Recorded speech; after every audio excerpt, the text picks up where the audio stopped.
అందుకే మీరు చూస్తే వెస్ట్ బెంగాల్ $51 బిలియన్ ఉండేది, గుజరాత్ 24 ఉండేది. ఇది రివర్స్ అయిపోయింది. 370 గుజరాత్, 241 వెస్ట్ బెంగాల్. సేమ్ మనుషులు, సేమ్ నీళ్ళు ఉన్నాయి, సేమ్ అవకాశాలు, సేమ్ రిఫార్మ్స్. ఇవన్నీ కూడా మనం గుర్తుపెట్టుకోవాల్సింది. ఒక లీడర్ కానీ కరెక్ట్గా ప్లాన్ చేస్తే ఏం జరుగుతుందో ఇది ఒక ఎగ్జాంపుల్స్. ఇవన్నీ నేను అందుకే చాలాసార్లు చెప్పాను, భారతదేశానికి రైట్ టైంలో రైట్ లీడర్ నరేంద్ర మోడీజీ. కొంతమందికి ఇష్టమున్నా లేకపోయినా it is the right momentum. అలాంటి లీడర్షిప్ని ఇప్పుడు ఢిల్లీ కూడా ప్రజలు మళ్ళీ ఓట్లేసి గెలిపించారు. ఈ ప్రాసెస్ ఏంటని మన ప్రజలందరూ అర్థం చేసుకోవాల్సింది. కొంతమంది కరప్షన్లో ఇన్వాల్వ్ అవుతారు. ఆటోమేటిక్గా 5 ఏళ్ల వాళ్ళు ఉన్నారు, కొంతమంది 10 ఏళ్లలో పోతున్నారు, కొంతమంది లాంగ్ టర్మ్లో కూడా ఉంటున్నారు, కానీ నష్టపోతున్నారు. కొంతమంది సంక్షేమం ఇస్తున్నామని బటన్ నొక్కడం, సంక్షేమ కార్యక్రమాలు ఇస్తున్నామని చెప్పి మాయమాటలు చెప్పడం, దెన్ కరప్షన్ చేయడం. దీంతో ప్రజలు రియలైజ్ చేయడానికి టైం పట్టచ్చు. 1 టర్మ్ పట్టచ్చు, 2 టర్మ్లు పట్టచ్చు. దెన్ ఎక్కడికక్కడికి ఈ పొలిటికల్ పొల్యూషన్ చేస్తూ వస్తున్నారు.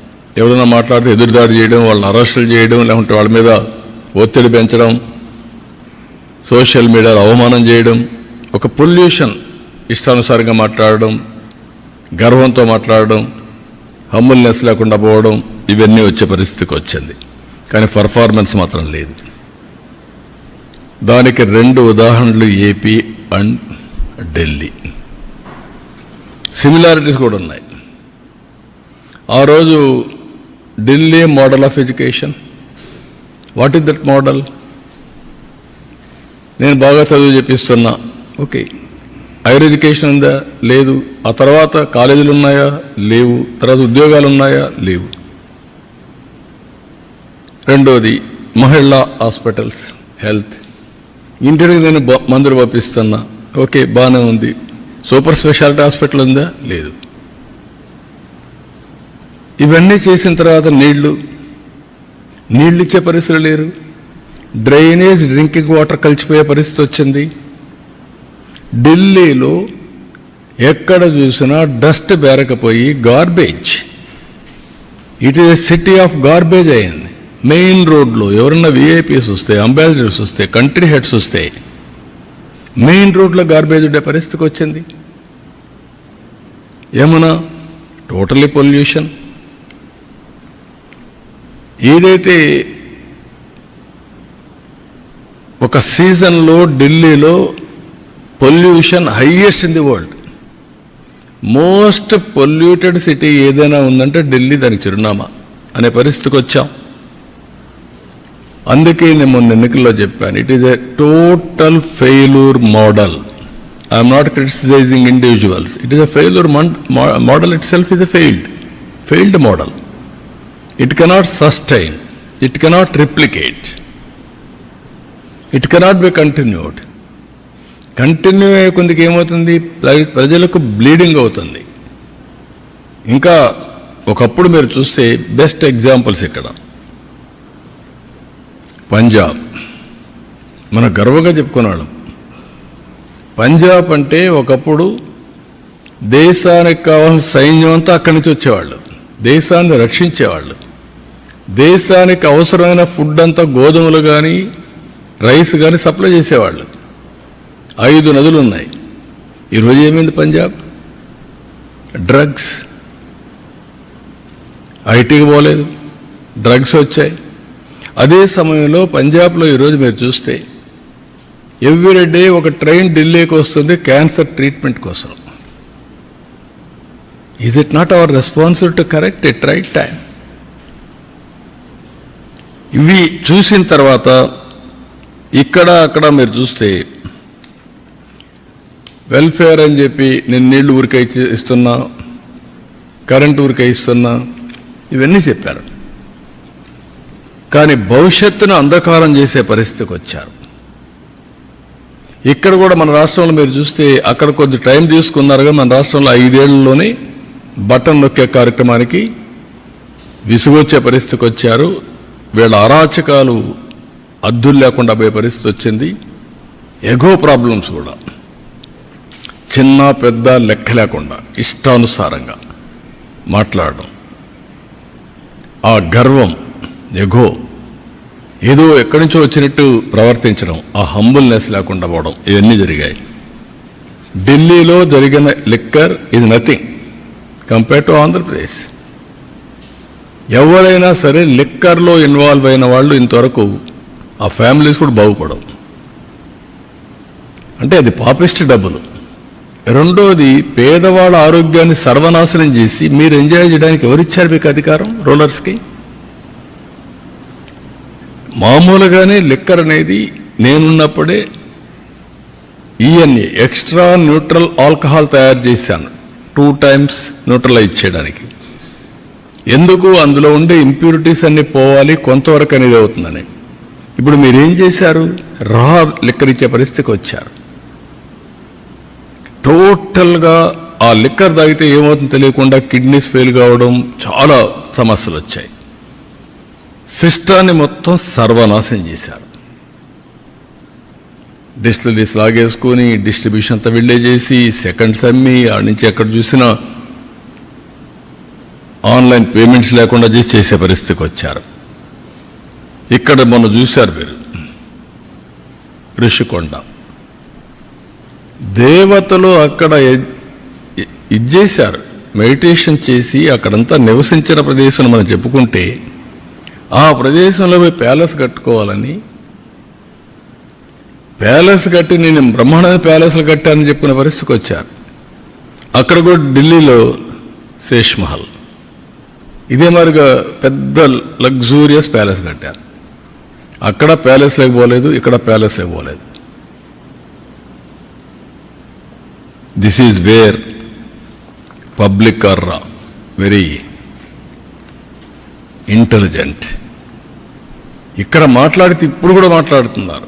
10 లక్షల కోట్ల రూపాయలు అప్పులు చేసి మేమేదో ఇచ్చాం మీరు ఇవ్వలేదు అనే మాట్లాడే పరిస్థితికి వచ్చారు. ఎంఆర్ఓ ఆఫీసులు తాకట్టు పెట్టి, లిక్కర్ని 25 ఏళ్ళు తాకట్టు పెట్టి డబ్బులు తీసుకొచ్చి ఇచ్చి మళ్ళా మీరు అవన్నీ మాట్లాడుతుంటే ప్రజలకు గుర్తుండవు అనుకుంటే ఇది చాలా పొరపాటిది. అందుకే ఇక్కడ కూడా బటన్ నొక్కే కార్యక్రమం సక్సెస్ కాలేదు. ఢిల్లీలో కూడా ఏవైతే ఫెయిల్డ్ మోడల్స్ ఉన్నాయో ఆ మోడల్స్ కూడా ప్రజలు ఆమోదయోగ్యం చెప్పలేదు. 27 yearsకి ఆ ప్రభుత్వాన్ని పంపించి చేసే పరిస్థితికి వచ్చారు. కానీ బాధ ఏంటంటే నేను ముందు ఒక డేటా మీకు చూపించాను. ఈ డేటా ప్రకారం ఏం జరిగింది అని చూస్తే యాస్పిరేషన్స్ ఆఫ్ పీపుల్ టోటల్గా ఆవిరైపోయినాయి. కోరుకున్నారు మాకు సంక్షేమం కావాలి, అభివృద్ధి కావాలి, ఉద్యోగాలు కావాలి అని కోరుకున్నారు. ఓటేసిన పాపానికి వీళ్ళు కాటేసే పరిస్థితికి వచ్చారు. వాళ్ళ భవిష్యత్తునే కాటేసే పరిస్థితికి వచ్చారు. ఇప్పుడు దాంతో ఏమైంది? ఈరోజు వీళ్ళందరి భవిష్యత్తు చూస్తే వాల్యూ ఆఫ్ టైం నిన్న రాదు, 1 సంవత్సరం టైం పోయినాక రాదు. విలువైన కాలాన్ని పోగొట్టుకున్నాం. దాన్ని రికవర్ చేయాలంటే ఇంకా చాలా సమయం పడుతుంది. విధ్వంసం చేయడం చాలా సులభం, దాన్ని నిర్మాణాత్మకంగా పనిచేయడం చాలా కష్టం. ప్రతి ఒక్కరూ మాట్లాడుతూ ఉంటారు, ఇవన్నీ ఎక్కడ అవుతాయి, మాకెందుకు అవన్నీ, ఇవన్నీ వస్తాయి. అలాంటివన్నీ చేసి మొత్తం ప్రజల అవకాశాలని పూర్తిగా సర్వనాశనం చేసే పరిస్థితికి వచ్చారు. నేను అందుకే మొన్న కూడా చెప్పా, సంపద సృష్టించలేని వ్యక్తులు, ప్రభుత్వానికి ఆదాయం పెంచలేని వ్యక్తులు సంక్షేమ కార్యక్రమాలతో, బటన్ నొక్కే కార్యక్రమంతో డిస్ట్రిబ్యూషన్ చేయడానికి వీళ్ళకి అధికారం లేదు. అది సస్టైనబుల్ మోడల్ కాదు. నేను చాలా ఫర్మ్గా చెప్తున్నా. You create wealth, you concentrate development, you spend money on welfare and empowerment కంటిన్యూగా చేయండి. వాళ్ళ పర్ క్యాపిటా ఇన్కమ్ పెంచండి, వాళ్ళ జీవన ప్రమాణాలు పెంచండి. ఆ మోడలే సస్టైన్ అవుతుంది.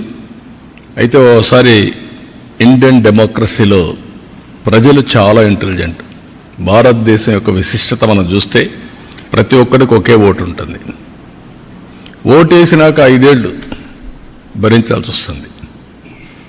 5 ఏళ్ళ తర్వాత చరిత్ర తిరగ రాస్తూ ఉంటారు. కొన్ని దగ్గర 10 ఏళ్ళు కూడా పడతా ఉంది. అయితే ఇది చూసినప్పుడు కులాల పేరుతో, మతాల పేరుతో, ప్రాంతాల పేరుతో కొంతమంది మోసపోయే పరిస్థితులు కూడా ఉంటారు. ఏది జరిగినా నష్టం మాత్రం వాళ్ళకే ఉంటుంది. అందుకే నేను చూశాను ఈరోజు చెప్పింది, కామన్ సెన్స్ అయితే మాత్రం భారతదేశంలో ఓటర్కి అబండెంట్ కామన్ సెన్స్ ఉంది. మంచి అని చెప్పే మనస్తత్వం ఉంటుంది. ఒక్కోసారి మోసపోయినప్పుడు మళ్ళీ దానికి అవకాశం కోసం సెర్చ్ చేసే పరిస్థితికి వస్తారు. అదే ఢిల్లీలో జరిగింది, అదే ఆంధ్రప్రదేశ్లో జరిగింది. ఈ మిస్లీడింగ్ వల్ల చాలా కాస్ట్ అవుతుంది. ఒకసారి ఇదైపోయిన తర్వాత మళ్ళీ దాని నుంచి తప్పించుకోవాలంటే చాలా సమయం పడుతుంది. వీళ్ళు ఎప్పటికప్పుడు ఎలాంటి విష ప్రచారాలు అంటారా, లేకుంటే పొలిటికల్ పొల్యూషన్ అంటారా, ఏదన్నా కానీ ఇది చాలా డేంజర్ ఫర్ ది నేషన్. సమాజానికే పెద్ద ప్రమాదం. అందుకే 35 సంవత్సరాలు, 30 ఏళ్ళు ఆల్ డేటా ఈజ్ అవైలబుల్. ఎప్పుడు ఎవరు పరిపాలించారో కూడా అవైలబుల్, బ్లాక్ అండ్ వైట్. ఇది డిబేట్ జరగాల్సిన అవసరం ఉంది దేశంలో. ఎవరి పాలసీలు ఏం తీసుకొచ్చాం, ఆ పాలసీల వల్ల ప్రజల జీవితాల్లో ఏ విధంగా ప్రభావితం చేశాయి, దీనివల్ల సస్టైనబిలిటీ వచ్చిందా, డిట్రియేషన్ వచ్చిందా, డిస్ట్రక్షన్ జరిగిందా, వాళ్ళ జీవితాలు సర్వనాశనమైనాయా, అవకాశాలు పోగొట్టుకున్నది కూడా చర్చ జరగాల్సిన అవసరం ఉంది. ఆ చర్చ ఈ 30 ఏళ్ళుగా జరిగితే ఈచ్ పొలిటికల్ పార్టీ కాంట్రిబ్యూషన్ వాళ్ళ స్టేక్ హోల్డర్స్కి, నా కాంట్రిబ్యూషన్ ఏంటి ఆంధ్రప్రదేశ్కి, లేకుంటే ఇంకొక ఆయన వచ్చిన 5 ఏళ్ళు ఆయన కాంట్రిబ్యూషన్ ఏంటి, ఇంకొక ఆయన 10 ఏళ్ళు ఉంటే ఆయన కాంట్రిబ్యూషన్ ఏంటి, ఏం జరిగింది, ఇవన్నీ చర్చ జరగాల్సిన అవసరం ఉంది. ఒక బాధ్యత కలిగినటువంటి రాజకీయ పార్టీలుగా బాధ్యతతో ప్రవర్తించే మనందరం ఎలక్షన్ మేనిఫెస్టోలో చెప్పాం కాబట్టి రాష్ట్రాన్ని ఏం చేసినా పర్వాలేదు, నేను గెలిస్తే చాలు అనే, నేను ఎన్నిసార్లు మోసం చేస్తాను, అబద్ధాలు చెప్తాను, ఫేక్ న్యూస్ ఇస్తాను, ఇష్టానుసారంగా మాట్లాడతానంటే అది కరెక్ట్ కాదు. అందుకే ప్రజల్లో కూడా ఒక చైతన్యం రావాలని మనస్ఫూర్తిగా కోరుకుంటున్నాం. మీరు ఏసే So that was Andhra Pradesh Chief Minister Chandrababu Naidu talking about Delhi election. We have just discussed the unity of the NDA alliance which got them this huge victory. After the words of respected Chandrababu Naidu, what would you like to say, Mr. Manmeet ji? See, Chandrababu Naidu ji is a visionary leader like Modi ji, and they have come forward for canvassing in Delhi in the elections. They will 100% support BJP in future, and with the alliance NDA, BJP will move forward in the future for development of India. No, he specified a very thing that whoever involved in this liquor scam has lost themselves, whether it may be in Delhi, whether it may be in Andhra Pradesh, whether it may be in Telangana. He referred in a very low word, but the word means a lot. What would you like to take on that? See, गलत काम का नतीजा गलत ही होता है. अच्छा करो, सब अच्छा होगा. BJP is working towards good governance, so we are coming back, winning Delhi After 26 years. Yes. 26, right. So, Sridhar ji, what's your take on respected Chandrababu Naidu's words? He clearly specified one thing: the liquor gate has impacted in Delhi because the Arvind Kejriwal ji itself he lost because of liquor gate, and people of Delhi are very clever and resilient. They opted BJP. There is no doubt, because Liquorgate is the main scam. Not only impacted Delhi, it impacted Telangana, it impacted Andhra Pradesh. All are gone. The 100%. Liquorgate washed out 3 states now. So, Honorable CM Chandrababu Naidu has also mentioned that we can see a common factor between Delhi CM and ex-Andhra Pradesh CM, their own Shees Mahals. What's your take on that? Both of them built an Ali-shan building for themselves. See, we have seen in Telangana what happened to Lotus Pond. Okay. Okay. We have seen in Delhi what happened there. No, For Manmeet ji, Amit- don't feel bad for asking this. Will the new CM from BJP will also stay in that very Shees Mahal?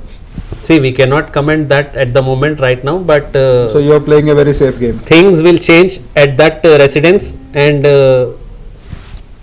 see, BJP is not about like हमको इतना बड़ा चाहिए और we have to stay like that, we have to stay like this आलीशान में. No, 100% the residence what Arvind Kejriwal has built, it will see another renovation. So what's your take on this? No, definitely BJP will use, because it was constructed by people's money, and not only in Delhi. Whatever Jagan constructed in Visakhapatnam, and everyone will be used. Rishikonda. Rishikonda, and in Pragati Bhavan here also, everyone will be taken care by the next government for their official use. There is no doubt about that. But at least politician has to stop constructing these kind of buildings unnecessarily, because they can use it for other purposes. From people's money. They can do it by Correct. their own money. No, they won't construct. Why they won't construct with their own No, money? even they have Yelahanka palaces also. in Yeah. Bangalore. So, coming to the conclusion point, what can we expect from this new government in Delhi? The Delhi government, we can expect Yamuna riverfront process and youth empowerment, and especially the quality of air, quality AQI should be good. These are the things we can expect, and good infrastructure is the most important in Delhi, because lots of hours of traffic jam. So these we can expect from the next government. What do you like to say, Manmeet ji? With the BJP forming government in Delhi, we will come out with jobs for youth and women's safety also. We will make new plans so that the crime rate should come down, and the crime which is happening through online in these days, majority they come from Delhi True. or Haryana. True. So we will Especially from concentrate. Mewat. So we will concentrate and see that no online fraud should happen, cyber crime should happen in near future from Delhi, and everything will get under control for the cyber crime. There will be zero cyber crime in India for sure very soon, because major hub for cyber crime is Delhi. So there is also saying that many urban Naxals stay in Delhi. Can this urban Naxalism can be stopped by this new BJP government? See, Amit Shah ji is already working towards Naxalism to finish from India. So Delhi is not what we say different from India. 100% the BJP government will work towards this, and there will be zero Naxals in Delhi also. Many states we are seeing that they have become zero Naxal states. Delhi will also. I'm not Not saying talking that. about the pure Naxals. I was talking about the urban Naxals who get trained in universities. See, that thing will also be get finished very soon. So the development of Delhi has to happen. No, If especially I would like to Yeah, add yeah, one thing please. here, that especially the JNU part, you are talking about, right? yes, yes, yes. No, I it- didn't meant JNU. Yeah, but at least okay, these kind of Universities. universities, they have to stop that. And moreover, one is gone now. One more thing, every BJP Karyakarta's question after winning Delhi Assembly is, what will be the future of Nupu Sharma? See, that the party will decide. 100% the high command will sit and see what it can be done. You can expect something positive from that. One more thing I would like to add here. Actually, Nupu Sharma, she contested from New Delhi last time against Arvind Kejriwal. I think she might have win this time. So, this was our discussion about today's Delhi results. Talking with the winning party and a neutral analyst we have come to a point where we could cover all the legitimate points which are raised during Delhi elections.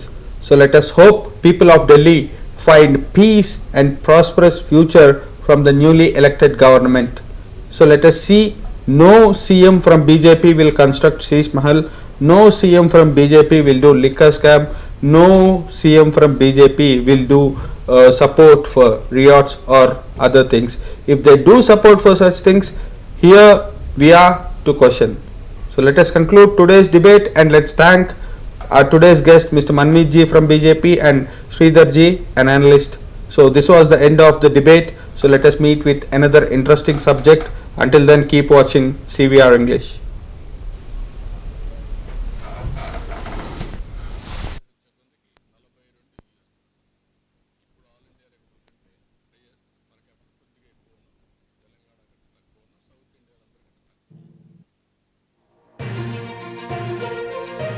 ఒక గురుతరమైన బాధ్యత ఉంది. ఇది చేయాలంటే అందరి సహకారం అవసరం. నేను అందుకే మొత్తం ఫ్యాక్ట్స్ అండ్ ఫిగర్స్ ఇలాంటి సందర్భంలో పెడితే ప్రజలకు అర్థమవుతుంది. నేను వ్యక్తుల్ని విమర్శించడానికి కాదు, వాళ్ళు అవలంబించిన సిద్ధాంతాల వల్ల లాభం రాలేదు, రావు, అవన్నీ ఫెయిల్డ్ సిద్ధాంతాలు. ఇండియన్ పాలిటిక్స్లో చాలా చూసాం. ఒకప్పుడు కమ్యూనిస్ట్ పార్టీలు చాలా బలంగా ఉన్నాయి, ఈరోజు ఆదరణ కోల్పోయారు. అదే మరిగా నాయకులు ఒక్కొక్కసారి ఒక ఎలక్షన్లో వింటారు, రెండో ఎలక్షన్లో వదిలిపెట్టే పరిస్థితిలో వస్తున్నారు. ఇలాంటివన్నీ కూడా వేరియస్ ఎక్స్పెరిమెంట్ జరిగే దేశంలో ఈ ప్రయోగాలన్నీ చూసిన తర్వాత నేను ఫస్ట్ నుంచి ఏదైతే నమ్మానో ఆ నమ్మిన సిద్ధాంతం కోసం, అందుకే ఒకసారి నేను 95 సీఎం ఈజ్ డిఫరెంట్, తర్వాత వచ్చినప్పుడు డిఫరెంట్ అని 95లో నేను చేసింది ప్రజలను కూడా క్యారీ చేశాను. ఎప్పటికప్పుడు కన్విన్స్ చేసుకుంటూ ఎడ్యుకేట్ చేస్తా పోయాను. ఇప్పుడు నరేంద్ర మోడీ గారు అదే చేస్తున్నారు, ఎవ్రీ ఎలక్షన్లో గెలుస్తున్నారంటే ఈరోజు ప్రజలకు సంతృప్తి కలిగే పాలన. టుడే హ్యాపీగా ఉండాలి, భవిష్యత్తు మీద ఆశ ఉండాలి. ఈ రెండు చేయడమే కరెక్ట్ విధానం. అదే వారు చేస్తున్నారు. అదే మరి sustainable development through good governance. So this is what I want to convey.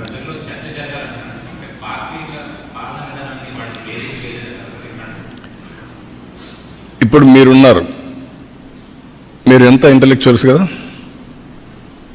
అప్పుడప్పుడు రాస్తున్నారు తప్ప ఇది ఒక బాధ్యతతో ప్రజల్లో చైతన్యం తేవాలి అనే ఒక అవేర్నెస్ కార్యక్రమం చేయలేకపోయాం కదా. మనం అందరం ప్రాధాన్యత క్రమంలో వెళ్ళిపోతూ ఉంటాం. నాకు ఈరోజు ఒక ఆలోచన వచ్చింది. ఇప్పుడు నీతి ఆయోగ్ ఉంది, ఆ బాడీ పని చేయాల, ఇండియాలో పోటీ పెట్టాలి అందరికీ. ఇప్పుడు ఏమంటున్నాం, తప్పడం లేదు, అదర్ పార్టీస్ సంక్షేమం ఇస్తాను, అందరు మనం కూడా ఇవ్వాలంటున్నాం. ఇవ్వాలి, సంక్షేమం ఇవ్వాలంటే అప్పులు చేసి ఇవ్వడం కాదు, సంపద సృష్టించి ఇవ్వాలి.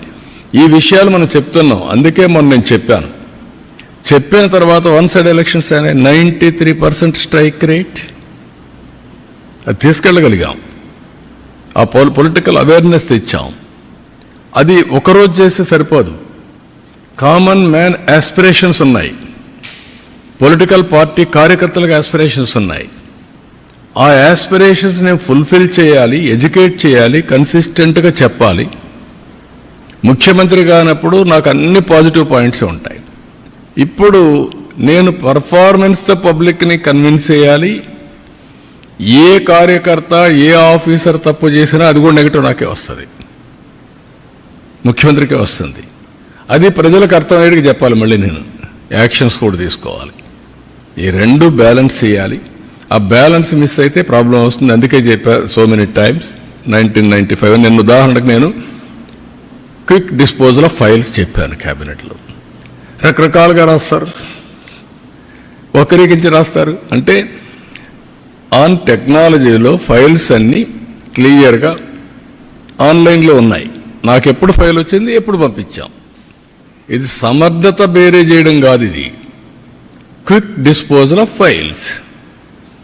దాంట్లోనే నాకు వచ్చేటి ఎక్కువ ఫైల్స్ వచ్చాయి.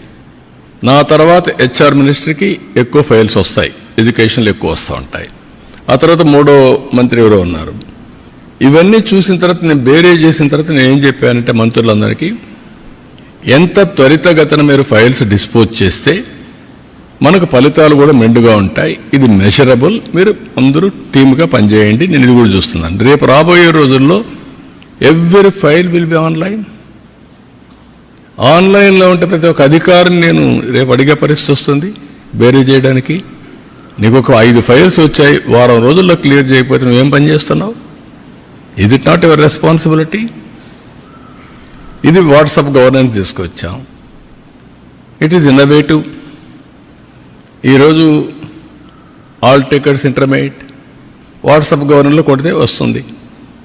Is it not a big change? దాన్ని విమర్శించడం ఏంటి?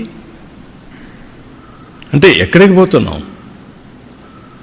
పాన్ కార్డు కూడా వాట్సాప్లో పెట్టి డబ్బులు కడతా ఉంటే ఇదేదో డేటా పోతుంది అంటే ప్రజల్ని మభ్యపెట్టి వక్రీకరించి మాట్లాడి ప్రజల్ని ఎప్పటికప్పుడు ఇష్టానుసారంగా పక్కదారి పట్టించడానికి చేసే ప్రయత్నాలు ఇవి. ఈ ప్రయత్నాలు ఉన్నప్పుడు నేను మాట్లాడడం కాదు, మీడియా మీరు మాట్లాడాలా, మీరు కాదు ప్రజలు మాట్లాడాలా, ఇంటలెక్చువల్స్ మాట్లాడాలా. ఎలక్షన్ల ముందు ఓటేయడం కాదు, ఓటేశారు, బాధ్యతగా వేశారు, అవేర్నెస్ చేశారు, మీ ఆస్పిరేషన్స్ ఫుల్ఫిల్ అవుతాయని వేశారు. ఇప్పుడు మీరు చేయాల్సింది ఏంటి? దీన్ని కంటిన్యూగా మనం అందరం కలిసి సమిష్టిగా చైతన్యంతో ముందుకు పోతే 15% గ్రోత్ వచ్చిందనుకోండి, ఎవరికి లాభం? రాష్ట్రానికి లాభం, ప్రజలకు లాభం, మీ తలసరి ఆదాయం పెరుగుతుంది. నిన్న ఎండ్ టు ఎండ్ వర్కౌట్ చేశాను, 3 hours కూర్చున్నాను అగ్రికల్చర్లో. సాయిల్ హెల్త్ దగ్గర నుంచి నాశనం చేశారు. ఉదాహరణ సాయిల్ హెల్త్ అంటే ఏంటి? నేను ఒకప్పుడు మైక్రో న్యూట్రియంట్స్ ఫ్రీగా ఇచ్చాను, ఇప్పుడు సాయిల్ టెస్ట్ చేయడం మానేశారు. ఇప్పుడు మళ్ళీ సాయిల్ టెస్ట్ ఇచ్చేసి మైక్రో న్యూట్రియంట్స్ ఇచ్చి Andhra Pradesh farmers are very good. దానికి నేను మనస్ఫూర్తిగా అభినందిస్తున్నా. Very progressive farmers.